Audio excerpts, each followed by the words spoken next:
Ku selalu tertanya-tanya, apa bezanya pelakon iklan dengan pelakon filem, pelakon drama. Memang beza sekali. Drama dengan iklan itu berbeza. Filem dengan drama kan ceritanya panjang, sementara iklan itu hanya cerita pendek. Melakon iklan memang mudah.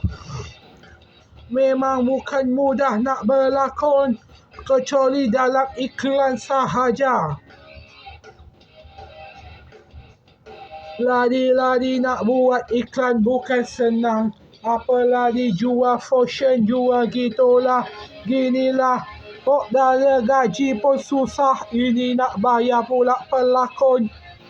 Baru berlakon iklan nak berangan berlakon drama dengan filem. Kubu juga pernah berangan dapat jadi pelakon iklan pun jadilah. Tak kisah dibayar berapa, yang penting dapat berlakon. Walaupun aku tak pandai berbaca, tapi ku cuba pandai berlakon. Aku hanya pandai berlakon sahaja.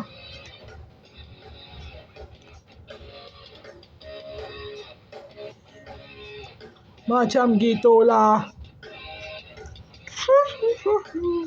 Dan pek-pek lakon lama, pelakon baru sama sahaja, hanya cari rezeki. Sebab itu pelakon lama pencen.